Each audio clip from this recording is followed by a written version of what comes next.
wuxuu kaloo runtii axmed ku ammaanan yahay markuu kursiga qaatay soomaalidu waxay dhihi jireen moogtahay ninaad dooratay iyo ninaad dugto markaasaa kuugu dambeey dib dambe u arki maydid marka kursiga markuu ku fadhiistay inuusa isdhimay aa raadinayda waa hesha iska seexo dadkii uu inta soo raadiyey qof u wacay uu yidhi ha la ii yimaado dib heshisiin ha laygala shaqeeyo kii isagu uu fahmi waayo dad kale u maray runtii waa ku ammaanan yahay waana midda aan leeyahay waa ku dhiiran yahay runtii soo dhawaada waxaa wada dhagaysateen waa mahad maxamed salaad oo u marqaati furaya qoorqoor ninka la yidhaahdo wuxuu ku wanaagsan yahay horta labada nin aniga mahadaa ii sokeeye mahad walaalkay ma necbi agtiisa shakhsi ahaan layguma agcaayi karo waxna laygama agsheegi karo laakiin siyaasadu waa lagu dhaliili karaa qofku markuu rabo inuu siyaasi ka hadlo wuu dhaliili karaa laakiin anigoo meel fadhiya mahad salaad shakhsiyaddiisa qof wax ka sheegi karto horta ma jirto laakiin aniga mahad walaala annakoo ah waxaan ku kala tagnay siyaasadda caawa wuxuu marqaati furayaa axmed cabdikaariye inuu nin wanaagsan yahay markuu guulaystana uu wada yeelay siyaasaddiina uu ka qaybgeliyey faqi iyo asaga iyo kulligoodna meesha waa fadhiyeen wasiirka amnigana laga dhigay waana xilligii axmed cabdikaariye doorashada kusoo baxay mahad salaadoo mucaarada in maadeeryaal barnaamijkan ii sheergaray yaanay ka iloobin meel walbana ii geliyey waa codsada anigu wax walbe yaanay ka ilaabin waa ciil hadlayaa waa ciishoona inaan qorqor la soconaan caawa kugu dhaaranaya siyaasad ahaan inaana maaragtay ii sheeg mahad salaad walaalkay micnaha siyaasadda nacaybka aan ka soo qaaday mahad salaad siyaasaddiisa inaan caawa qorqor micnaha iyo mahad aana kala jeclayna waa kugu dhaaranaya laakiin galmudug indhahaygan ku arkaa aniga waxay tahay iyo sida u egtaa maanta inaana ka hadlaana rabaa mana ka aamusiyo galmudugaana wax ku leeyahay mahad salaad waxa uu anigu aan leeyahay igama wato laakiin meesha uu u socdaan wax ku leeyahay dadkii ka talin lahaa oo maskaxdeeda lahaa oo caqligeeda lahaana waa aniga qorqoor ninka la yidhaahdo aan rabaa caawa inaa ii marqaati furtiin ilaahay dartiis aan caawa rabaa inaa igu marqaati furtiin commentigana waa kusoo qori kartiin waana fiirin doonaa beri subax qorqoor mahad maxamed salaad oo farmaajo adduunka ugu necab yahay oo baarlamaankii ka dhibay oo meeluu ka gala la'yahay fahad iyo farmaajaba waxay kula kala dhinteen inuu xildhibaan ka dhigo qoorqoor ay kula kala dhinteen waa isku mari waayeen qoorqoor kitaabu ku mara inuu mahad soo saaray kala ilaabinina meel ku qorta waa qodobka koobaad qodobka labaad caliyara cali aysa qabiil kala awood badnayn markii ayaala la isla yidhaahdo jufana aysa kala awood badnayn ayaalana uu iskala qabiilayn kara laandheernimana aysa kala lahayn ayaa qorqor wuxuu ku celiyaa aeroboortka magaalada muqdisho isagoo soo dooranaya xildhibaan markaasna mahad uu u dagaalamaya la soco maadna wuxuu yidhi waa halka nin oo ikilkili raba iga reeb qorqooro awooddan qorqoora laha wuuna ka reeba aeroboortka muqdisho bartaada ku baarki baa layidhi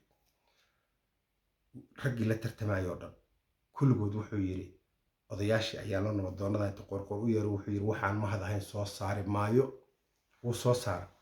qorqoor habar gidir amaaldarray taqaanaa amaaldarre qorqoor waxba nooma gelinay leeyihiin inta siyaasadda ka agdhadhow ama inta maaragta asaga xarash u haysa laakiin habar gidir oo dhan hadda qorqoor waa raacsantaa waan oga qorqoor wuxuu kalaa sheegaya caawo mahad salaadoo mucaaradu soo saara saadax joon oo dowladdii farmaajo dhan riduu soo saara jacfar oo dowladdii farmaajo riduu soo saara saabir shuuriyuu soo saara oo mucaarad ahaa cabdiraxmaan odowaa oo baarlamaanka sida mahad ka ahaayuu soo saara waa xilligii baarlamaanka la dhisay la soco dhagay dudbluu soo saara dhagdheeruu soo saara mustafa dhuxuluu soo saara hal nin oo taageersanaa nimankaan la yidhaahdo tiimkii nabadii nolol la dhihi jiray ma jirin qorqorna tiimka nabadii nolol la yidhaahdo ahaan jiray la soco ayakaana soo dhisay maalkii adduunkayna ku bixiyeen hawiyo amaal idima gelmiya qorqor marka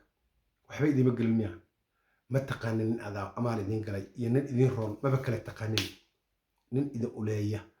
oo idin garaaca oo idin baaba'asha in ku fiican mahad salaadan usoo laabanaa marka ama qorqor amaalkaa ka sheegtay maalintaas ayada ah oo aad sheegaysay waxaa tahay amaalkiisii ninka gudan waayey oo halka nin oo keligiisoo qorqor ceyrsanaya caawa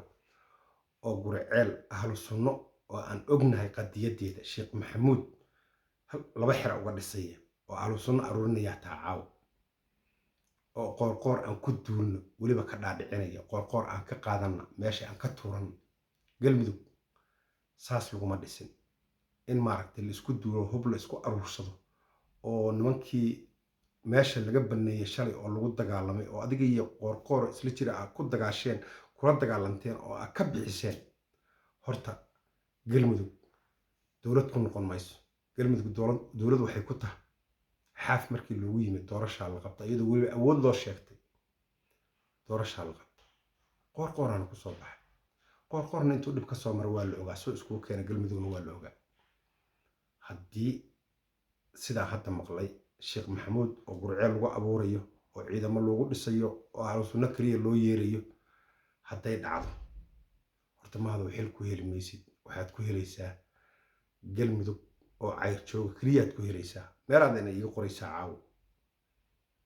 haddii si sharaf leh iyo wanaag iyo walaalnimo aad ku timaadid oo doorasho ku gashid waad heli kartaa kursiga carafna waa ku yeelan kartaa axmed cabdikaariyana waa heli karaa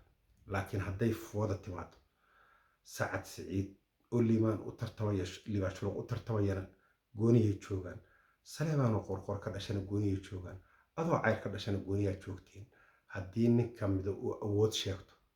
galmudug maanta waxaad iigu qoraysiin meel mid walbaba bartiisuu ku laabanaya cid dhegaysan doontana male waxaan rabaa marka inaan u sheego walaalkii mahadsalaad kuma necbi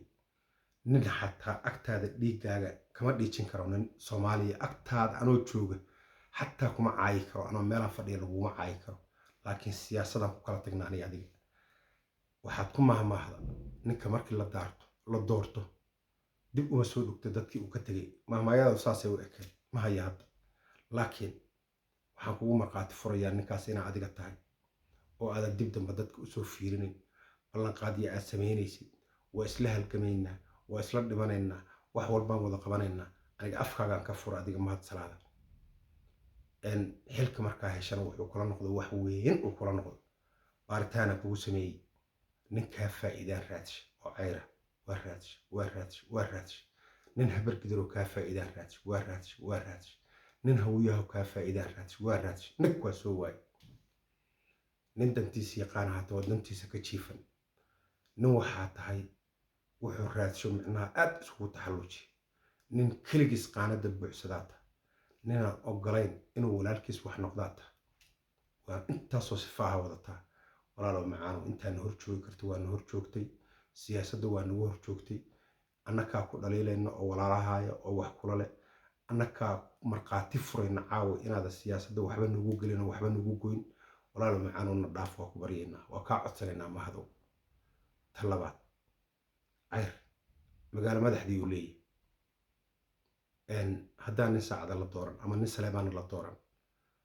cayra magaalo madaxdii iyo magaalo madaxdii waxay isku haystaan ii sheeg iyo ishag iyo madaxweynihii waa galmudug dumitaankeeda wey meel baad iigu qoraysin caawo galmudug dumitaankeeda wey yaa isku hayn kara marka dadkan qoorqoor nin hadal badan iyo nin faan badan midnaba ma ahan ficiluu yaqaanaa galmudug nin ficil leh oo xaniyihiisa ay meel ugu xiran yihiin oo haddii la baabo iyo haddaan la noolaado aan kala jeclayna galmudug isku hayn kara wuuna isku keena galmudug ayadoo meelo badan kala deganuna yimid qoorqoor nin saleebaana waxba umuusa gelin nin saleebaanana waxba kama amaal sheeganayo kuwii ka sokeeyey hormariyey oo ayaga ka hormariyay habar gidirtii kale wuxuu yidhi saleebaan intaa u geli lahaa habar gidirta kalea u gelaya anaa ka dhashay qoorqoor madaxtooyada galmudug oo loo fakanayo oo la rabo gurigaas quruxda badan in la galo isagaa dhisay qoorqoor wuxuu dhishay wasaarado tiro badan oo dhiso oo dhisan oo 12 ah qoorqoor wuxuu geeyey bangiga internationalka u dhuusamareeb geeyey